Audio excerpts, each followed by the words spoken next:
I just wanted to share yung mga nangyari sa aeroplano. And parang na-capture ko sa isang aeroplano, sa isang box yung buong samahan namin ng 6 na taon. Ganun siya ganun siyang klaseng tao. Tao muna ang nasa isip bago siya. Hindi na tayo makakahanap ng taong katulad nun.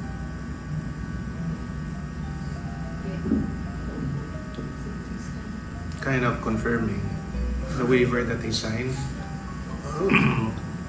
And he said, I just want to be remembered as a servant of the people. When I saw that, I was not surprised.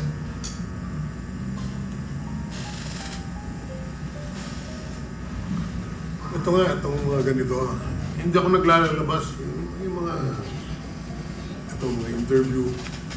Kasi parang siya nagsasabi sa akin, huwag ka na magpa-interview. Ramdam na ramdam ko yun. Kaya mo sila pag na-appreciate yung ginagawa mo. Hindi, bahala siya. Ganun ang ano niya. Ngayon ko lang nabalikan.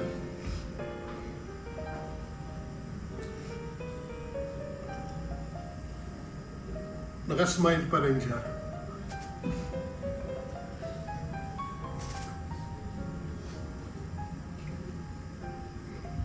Up to the very last. Pati ka lahat ng mga kasama sa plano.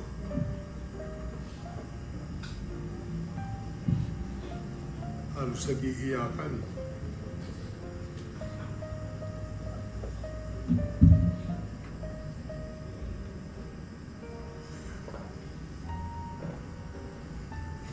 Sabi ko sa kanya, let's check kayo may gawa nito.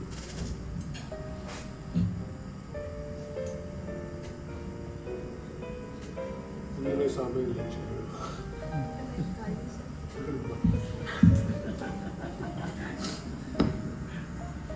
Nagpapatawa lang ako sa sir. His last supper in Villamor is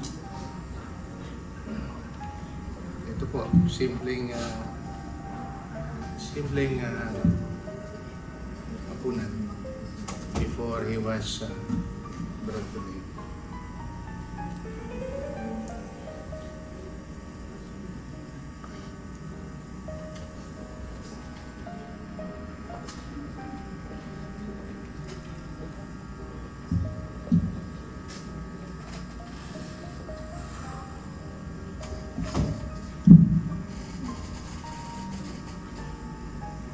Pero mo, 1 year na pala ngayon yun. Ngayon ang first year.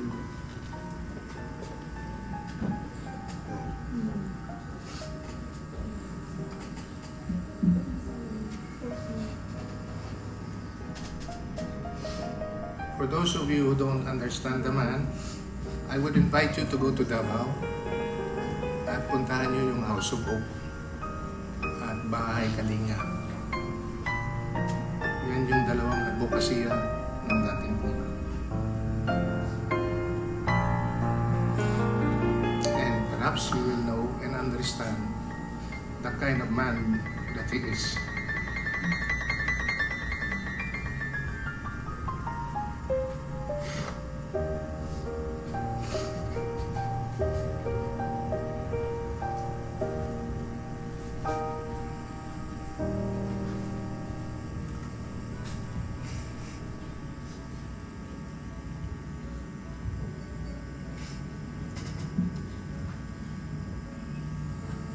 Nung hearing pala, before the hearing, nag-usap kami sa mga. Binasa ko sa kanya, ito ang sasabihin ko.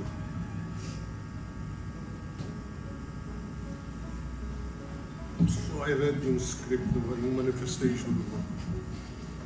Alam mo, smile. Smile siya. Yun, okay lang sa'yo. Oh, okay lang. Wala.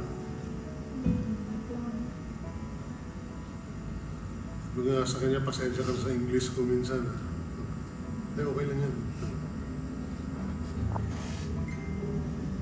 Attorney Beth.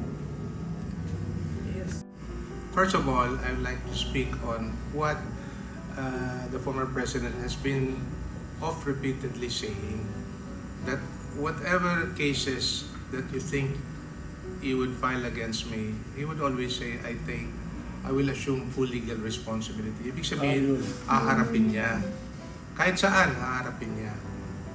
And I've said this, ang nangyari nga lang, doon final. But insofar as I'm concerned, one of his lawyers, hanggang ngayon, wala pa akong natatanggap on his behalf na kaso patungkol dyan sa kaso na related doon sa ICC case. Kaya hindi niya atrasan yan, as mentioned by E.S. Bingbong, pero sa tamang proseso at sa tamang korte.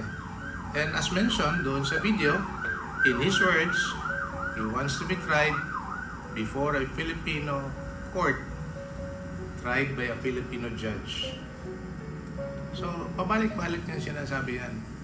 In the row, coming from the former president himself, iyan ang posisyon niya patungkol sa mga kaso, dati, ngayon, or kahit na anong kaso dadating, haharapin niya sa tamang proseso, sa tamang korte.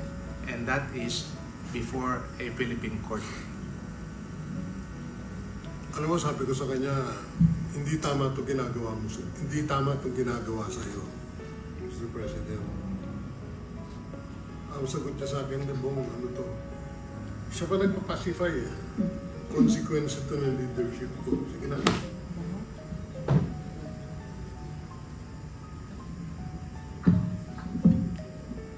Alam mo yung, maikwento ko lang. Apa. Ito maintindihan ito ng mga tao ang mga taga Davao. May tatlong klaseng tao talagang mapaiyak si Mayor Rudy. Yung mga bata, yung mga babaeng inabuso, at saka yung mga matatanda, lalong-lalo na sa kanyang nanay. I will bring you back to the time when he already realized that the presidency is already there for him. Early morning of the following day after the election, nakita niya na yung laki ng agwat doon sa counting. At he can very well see that he would be the next president of the Republic. Anong ginawa niya? Pumunta siya sa puntod ng nanay niya.